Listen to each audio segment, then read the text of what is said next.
Hello student, in the today's lecture we will learn about the software testing.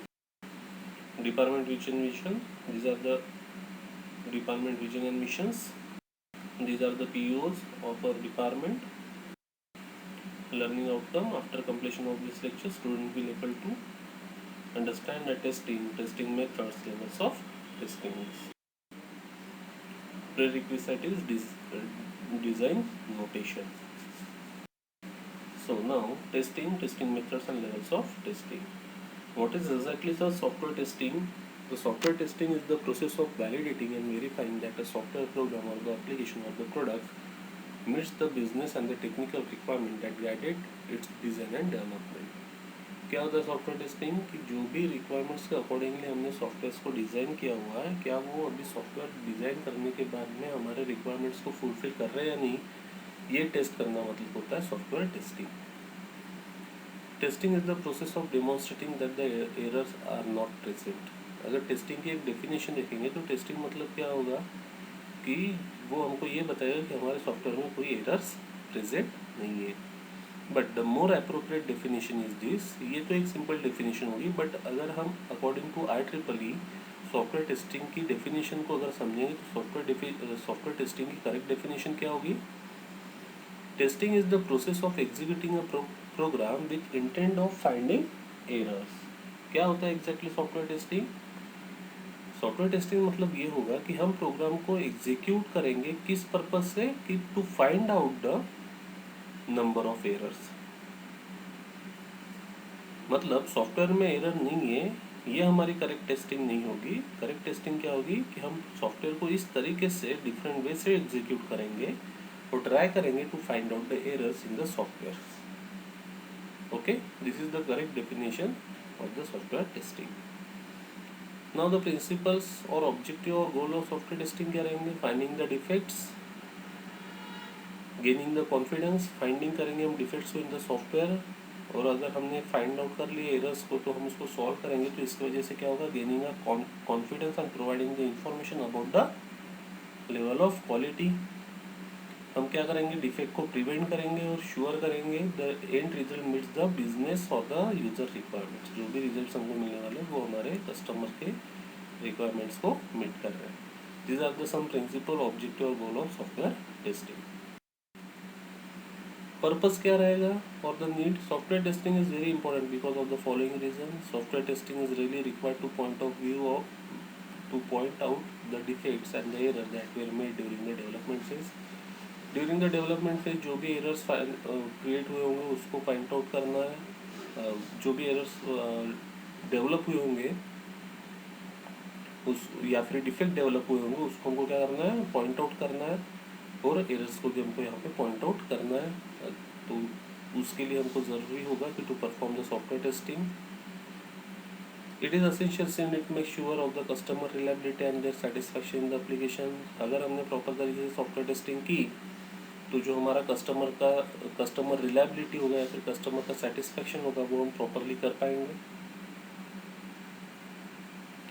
Advantages क्या होंगे software testing की? तो software testing help in identifying and fixing the bug before the software becomes operational. मतलब before deploying the software to the user हम क्या कर सकते हैं? फाइंड आउट कर सकते हैं defect and the bug in the software और उसको हम फिक्स कर सकते हैं. So the risk of failure can be reduce considerably. So इसकी वजह से क्या होगा? जो भी अमाउंट ऑफ रिस्क रहेगा इन द सॉफ्टवेयर वो क्या हो जाएगा? रिड्यूस हो जाएगा.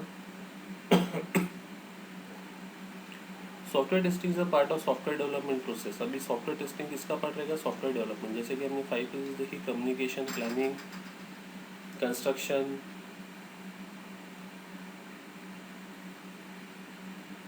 Communication, planning, design, construction and deployment.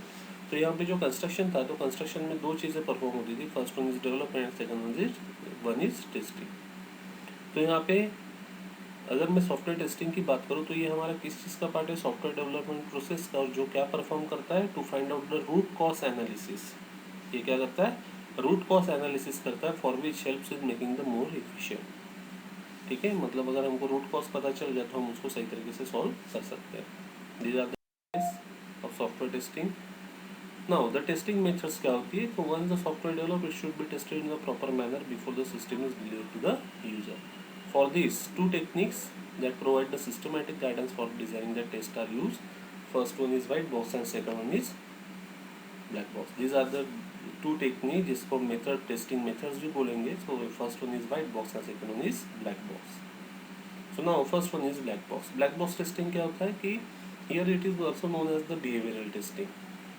Here it is also known as the behavioral testing, जिसको हम बिहेवियरल टेस्टिंग क्यों बोल रहे हैं, बिकॉज यहाँ पे जो टेस्टर रहेगा उसको internal part of the program कुछ भी पता नहीं रहेगा.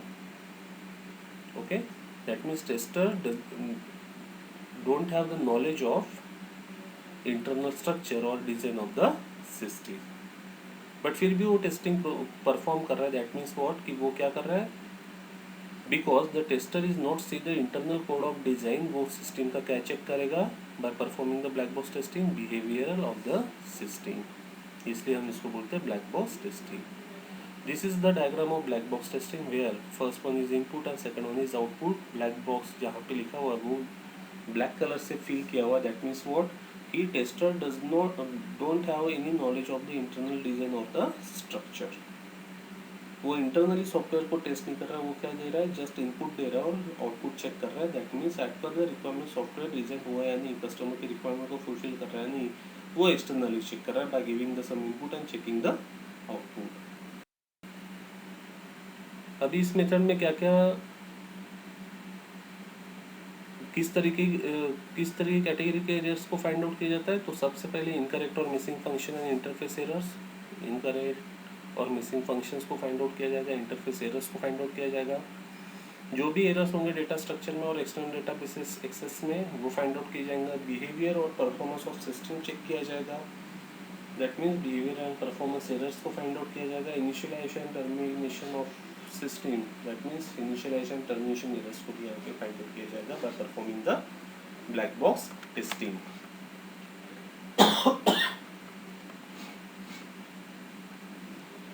Now following are the methods of black box testing. First one is equivalence partitioning. अब equivalence partitioning क्या होगा?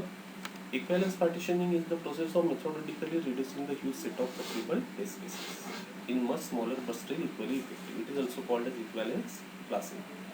Equivalence testing partitioning is a part of software testing where the huge set of software testing reduce equivalence partitioning reduce what huge set of possible test cases into much smaller. अगर हमको software का कोई एक part test करना है और वहाँ पे उस पार्ट को टेस्ट करने के लिए huge number of test cases की हमको ज़रूरत पड़ सकती है, तो यहाँ पे इक्विवेलेंस पार्टीशनिंग क्या करेगा, उस huge set of test cases को रिड्यूस करेगा in a smaller but still effective test cases में. इसलिए इसको बोलते हैं क्या, equivalence classing also. Example, a program which edits the credit limits within a given range $10,000 to $15,000 would have the three equivalence classes. अभी अगर हमको सॉफ्टवेयर में चेक करना है कि हमारे सॉफ्टवेयर में एक्सेप्ट करना चाहिए the range between the $10,000 to $50,000, तो क्या आप 10,000 से लेके $15,000 हर एंटर करके देखोगे क्या, मतलब $10,000 आउटपुट क्या आता है वो चेक करोगे, $10,001 आउटपुट क्या आता है वो चेक करोगे, up to the $14,999 and $15,000 also. That means for testing this range you have to create a huge set of test cases. That means almost 5,002 test cases you have to develop. Why? Because you are entering 10,000, 10,001, 10,002 up to 14,001, 40,002 up to 15,000 also.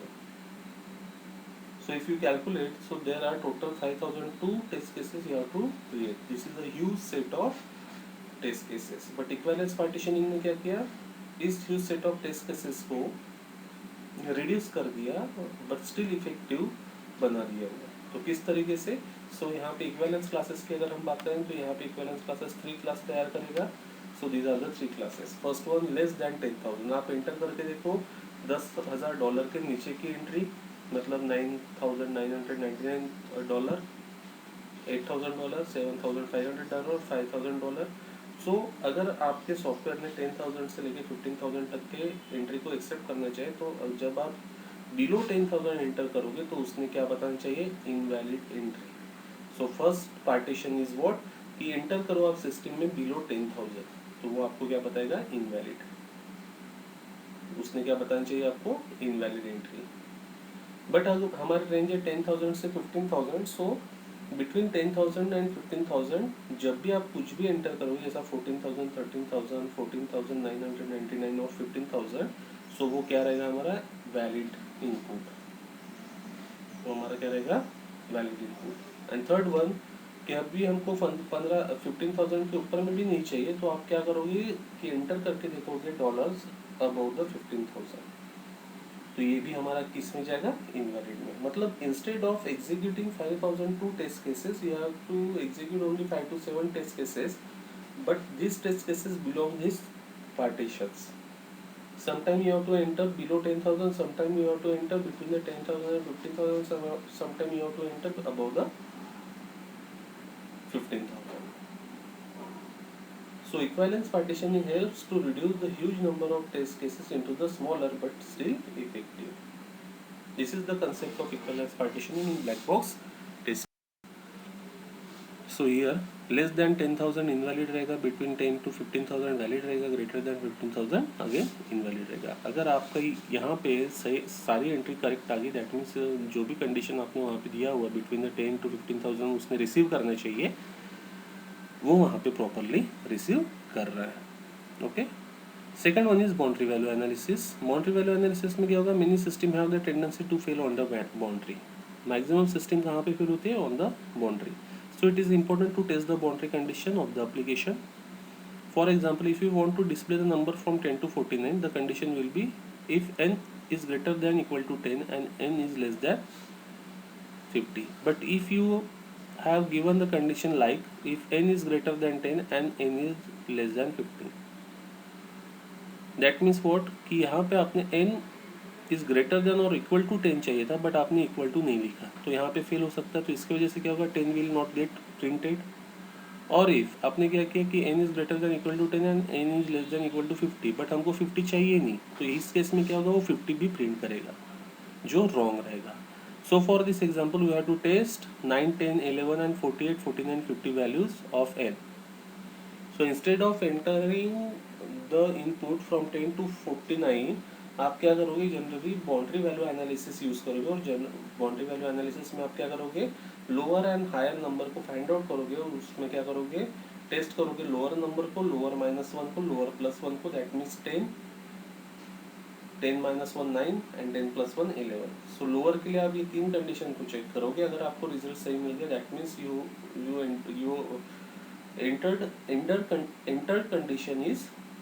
entered condition is correct. Okay, for the minimum number. और same thing आप perform करोगे higher number के लिए, that means 50, 50 - 1, 50 + 1, and you have to check for the sorry your higher number is 49, so 49 - 1, 49 + 1 + and 49। Okay, so इस तरीके से आप check करोगे, तो अगर आपको सही रिजल्ट मिल रहा है, that means you are entering condition is correct. So आपका सॉफ्टवेयर बाउंड्री पे फेल नहीं होगा। So in this case this value are respectively lower boundary -1, lower boundary +1। That means lower boundary हमारा 10 है, तो 10 - 1 9, 9 के लिए आप टेस्ट करोगे, लोअर बाउंड्री 9 है तो 9 के लिए sorry lower boundary -1, that means 10 - 1 9 के लिए आप चेक करोगे। लोअर बाउंड्री आपका 10 रहेगा, तो 10 के लिए आप चेक करो। लोअर बाउंड्री +1, दैट मीन्स 10 + 1 11, 11 के लिए आप चेक करोगे। Same thing is for the upper boundary -1, that means 49 - 1 48 के लिए आप चेक करो। अपर बाउंड्री दैट मीन्स 49 49 के लिए चेक करो। अपर बाउंड्री +1 दैट मीन्स 50 50 के लिए आप चेक करोगे। सो this is exactly the boundary value analysis, जो हेल्प करेगा किस चीज़ के लिए, क्योंकि मैक्सिमम सिस्टम कहाँ पे आके फिल होते हैं, on the boundary value. Okay, so for avoiding और for testing this thing to use boundary value analysis. So basic formula यहाँ पे ऐसा भी हो सकता है, first minus 1, last plus 1, first minus 1, finish plus 1, largest, smallest, min, max, just over and just under. Next one is positive and negative testing. Positive testing tries to prove that the software works as per the requirement. When the test case verifies the requirement of the product with a set of expected output, it is called as positive test case. Positive वे से अगर हम test कर रहे हैं तो वो होगा positive testing. Means what? कि हमको पता है कि वहाँ हमको सॉफ्टवेयर को टेस्ट करना है और सॉफ्टवेयर को टेस्ट करने के लिए एक ब्लॉक में जो इनपुट हमको चाहिए, जिस तरीके का चाहिए, हम वैसे ही इनपुट देके सॉफ्टवेयर को टेस्ट कर रहे हैं, तो वो होगा हमारा पॉजिटिव टेस्टिंग. नेगेटिव टेस्टिंग मतलब क्या होगा? Is done to show that the product does not fail when an unexpected input is given. हमको पता है कि वहाँ पे आपको नाम लिखना है, बट अगर आप वहाँ पे अल्फ़ाबेट्स की जगह पे नंबर्स एंटर कर रहे हो, दैट मीन्स व्हाट, कि आप नंबर्स एंटर करके ये देख रहे हो कि आपका सिस्टम में नंबर्स को एक्सेप्ट नहीं कर पाए, तो आपने क्या किया, इंस्टेड ऑफ अल्फ़ाबेट्स आपने वहाँ पे एंटर किया नंबर, और हमारे सिस्टम में उसको एक्सेप्ट नहीं किया. That means what, this is the negative testing. नाम एंटर करना है तो आपने नाम ही अगर एंटर किया और सॉफ्टवेयर को टेस्ट कर रहे हो आप नाम एंटर करते हुए, तो वो होगा हमारा पॉजिटिव टेस्टिंग. बट आपको पता है कि वहाँ पे नाम के लिए अल्फ़ाबेट्स लिखना पड़ता है, लेकिन आपने क्या किया कि मेरे सिस्टम अल्फ़ाबेट्स ही रिसीव कर रहा है या नहीं, ये चेक करने के लिए आपने नंबर्स को भी एंटर करके देखा. तो नंबर्स जब आपने एंटर किया तो आपके सिस्टम ने उसको रिसीव नहीं किया, तो हम इसको बोलेंगे negative testing. Positive test scenario क्या होगा? Password text should accept 6 character up to 20 characters. It accept between the 6 to 20 character length. Password should accept numeric and alphabets value. ये हमारा पासवर्ड का टेक्स्ट बॉक्स जो है वो हमने प्रोग्रामिंग में लिख के रखा हुआ है कि 20 characters maximum, 6 character minimum accept करना चाहिए. उसमें न्यूमरिक और अल्फ़ाबेट्स वैल्यूज़ भी रह सकती है. तो आप इसी सिनारियो को कंसिडर करते हुए पॉजिटिव टेस्ट परफॉर्म करोगे, टेस्टिंग परफॉर्म करोगे, तो वो होगा पॉजिटिव टेस्ट. नेगेटिव टेस्ट में क्या होगा कि password text box should not accept less than 6 character. मतलब अभी भी यहाँ पे क्या करूँगा, मुझे पता है कि 6 कैरेक्टर मिनिमम चाहिए, लेकिन मैं यहाँ पे बिलो 6 कैरेक्टर एंटर करके लिखूँगा और सॉफ्टवेयर को टेस्ट करूँगा. सो दिस इज नेगेटिव टेस्टिंग. मुझे पता है कि 20 कैरेक्टर्स के ऊपर मुझे मूव नहीं करना है, फिर भी मैं 22 कैरेक्टर्स एंटर करके देखूंगा. This is the negative testing. और मुझे पता है कि ये स्पेशल कैरेक्टर यूज़ नहीं करता है, बट फिर भी मैं यहाँ पर स्पेशल कैरेक्टर एंटर करके देखूंगा और चेक करूँगा कि मेरा सॉफ्टवेयर इसको एक्सेप्ट कर रहा है नहीं. अगर उसने एक्सेप्ट किया that means our test negative testing is fail, but अगर उसने एक्सेप्ट नहीं किया that means our negative testing is passed. So in this way we will perform positive testing and negative testing. Next one is white box testing. अभी white box testing को हम क्या बोलते हैं? Glass box testing. Why? Because here the tester have the knowledge of internal design and architecture. Black box testing में हम क्या कर रहे थे? एक्सटर्नली सॉफ्टवेयर को टेस्ट कर रहे थे. दैट मीन्स हमारा जो टेस्टर था उसको internal knowledge of design and architecture का नॉलेज नहीं था. जस्ट हम इनपुट दे रहे थे और आउटपुट को चेक कर रहे थे. तो वाइट बॉक्स टेस्टिंग मतलब क्या होता है? Glass box testing. यहाँ पे हमारा जो टेस्टर रहेगा उसको internal knowledge of design and architecture होगा.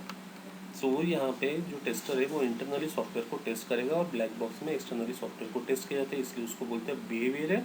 और इसको इंटरनल करते हैं इसलिए हम इसको बोलते हैं ग्लास बॉक्स टेस्टिंग ऑल्सो. इसमें कौन सी टेक्निक रहती है? Basis path testing and data flow testing, जो हमारे सिलेबस में फिलहाल नहीं है. ये हम पढ़ेंगे नेक्स्ट सेमेस्टर में सॉफ्टवेयर टेस्टिंग में. This is the diagram of software white box testing. Here one is the input and second one is output. और बीच में जो सॉफ्टवेयर लिखा हुआ है वो जो बॉक्स है वो ब्लैंक है. Why? Because this is the glass box testing having the knowledge of tester having the knowledge of internal structure and the design. This is the white box testing. Levels of testing क्या होता है? So there are different levels during the process of testing. Generally 4 levels of testing होती है. First one is unit testing. Unit testing में क्या होता है कि जो हमारा सॉफ्टवेयर होता है, हम सभी को पता है कि सॉफ्टवेयर जब बनता है तो उसके डिफरेंट कंपोनेंट होते हैं जिसको हम मॉड्यूल्स बोलते हैं. तो हर एक मॉड्यूल को बनाने के बाद में उसको इंडिविजुअली टेस्ट करना मतलब होता है unit testing. This is the basic level of test, basic in the level of testing. See this diagram shows the levels of testing. Unit testing perform होता है, इंटीग्रेशन टेस्टिंग परफॉर्म होता है, system testing perform होता है, acceptance testing perform होता है. तो unit testing मतलब क्या? By combining integrating the various individual component हमारा सॉफ्टवेयर बनता है, और जब हम उस इंडिविजुअल कंपोनेंट को डिजाइन करते हैं और उसको टेस्ट करते हैं तो उसको बोलते हैं unit testing. This diagram shows the unit testing. There are the module A B C. सबसे नीचे में अगर आप देखोगे up to the J. So every model we will test individually. So this is the unit testing. After performing the unit testing, we will integrate to one more than one module together and test it. So this is the integration testing. तो इस diagram में जो आपको सबसे नीचे में individual module दिख रहा है, दिस इज यूनिट टेस्टिंग. और उसके ऊपर में जो आपको एक से ज़्यादा मॉड्यूल आपको दिख रहे दैट मीन्स हमने क्या किया, एक से ज़्यादा मॉड्यूल को इंटीग्रेट करते हुए टेस्ट किया, तो ये हो गया हमारा इंटीग्रेशन टेस्टिंग. सो इस तरीके से हम मूव करेंगे टू द मेन प्रोग्राम. अभी यहाँ पे यूनिट टेस्टिंग में दो कंसेप्ट यूज होते हैं, स्टब एंड ड्राइवर. तो स्टब एंड ड्राइवर क्या होता है? Drivers are the tool to control और and operate the software test being tested. Okay, that means what कि अगर हमको एक सॉफ्टवेयर को टेस्ट करना है तो हम उसको दो तरीके से टेस्ट कर सकते हैं, मैनुअली एंड ऑटोमेटिकली. अभी अगर मैं यहाँ पे मैनुअली टेस्ट कर रहा हूँ तो यहाँ पे मुझे क्या करना पड़ रहा है, same number of input number of times software को देना पड़ रहा है. ओके, सो यहाँ पे क्या होगा कि एज अ ह्यूमन बीइंग मुझसे एज अ टेस्टर मिस्टेक हो सकती है. So instead of giving the same input number of time to the system, हम यहाँ पे क्या करेंगे, इनपुट देने के लिए एक छोटा सा प्रोग्राम लिखेंगे, और जिस सिस्टम के ऊपर में हम सॉफ्टवेयर को टेस्ट कर रहे हैं उसको एक अनदर सिस्टम कनेक्ट कर देंगे, और जो अनदर सिस्टम रहेगा उसमें वो स्मॉल प्रोग्राम रहेगा जिसका काम क्या रहेगा, to generate the input to the software testing.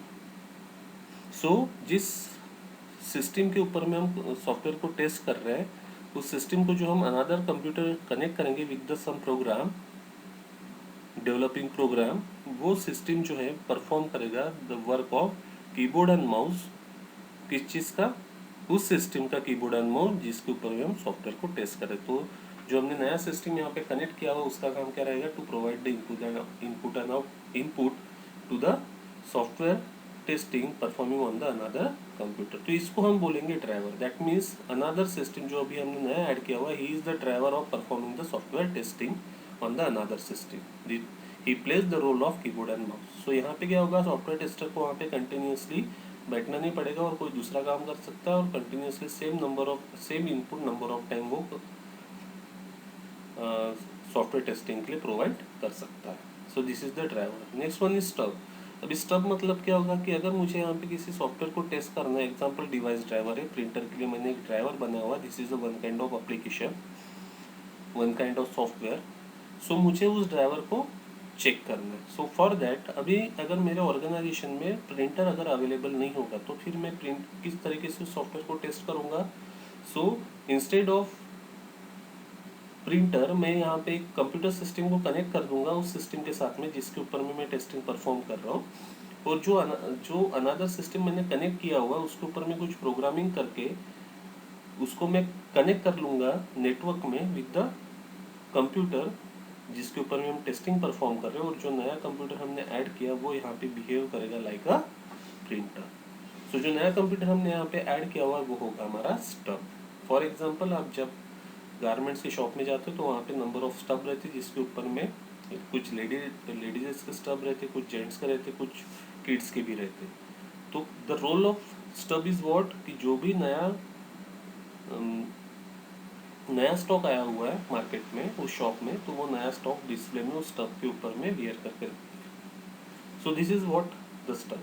हम वहाँ पे किसी एक पर्सन को खड़ा नहीं रख सकते कंटिन्यूसली, तो instead of the person human being हमने वहाँ पे एक स्टब को खड़ा कर दिया. तो सेम थिंग जब हमारे पास में ऑर्गेनाइजेशन में ऐसा हार्डवेयर जिसकी हमको ज़रूरत होती है टेस्टिंग के लिए, जिसके लिए हमने सॉफ्टवेयर को डिज़ाइन किया और वो अगर अवेलेबल नहीं होगा तो हम यूज़ करते हैं स्टब को.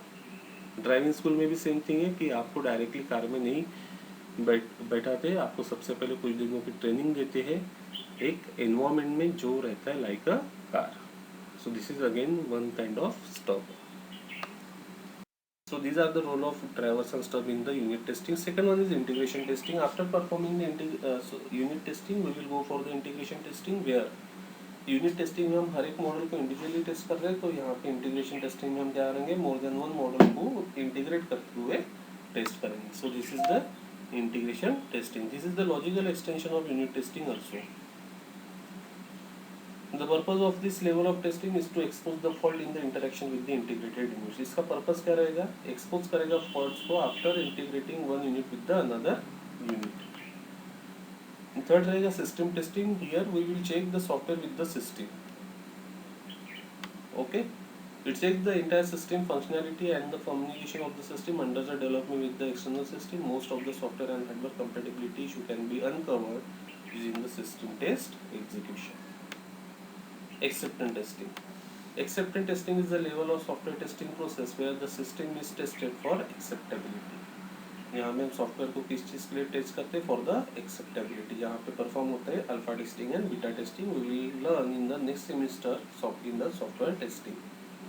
The purpose of this test is to evaluate the system compliance with the business requirement and access whether it is acceptable for the delivery. इसको टेस्ट किया जाएगा with the business requirements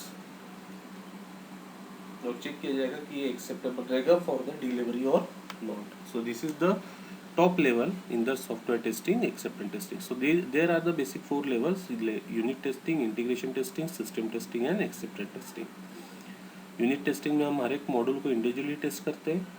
integration testing में more than one module को integrate करते हुए test करते हैं. Integrate करना मतलब दो मॉड्यूल को कंबाइन करके टेस्ट करना. हम वहाँ पे ये चेक करते हैं कि इंटीग्रेशन में इंटीग्रेट करने के बाद में कोई प्रॉब्लम आता है या नहीं. आफ्टर दैट सिस्टम टेस्टिंग में हम सॉफ्टवेयर को टेस्ट करते हैं विद द सिस्टम, उसके फंक्शनैलिटी को टेस्ट करते हैं. एक्सेप्टेंस टेस्टिंग में हम परफॉर्म करते हैं सॉफ्टवेयर की एक्सेप्टेबिलिटी. दैट मीन्स हमारा सॉफ्टवेयर रेडी है या नहीं फॉर द डिलीवरी और not. In which these are the some MSBT question based on the today's lecture topic. Define the software testing, list the objectives of the software testing, state the need of the software testing, list the advantages of software testing, describe black box and black box testing, describe equivalence partitioning and boundary value analysis,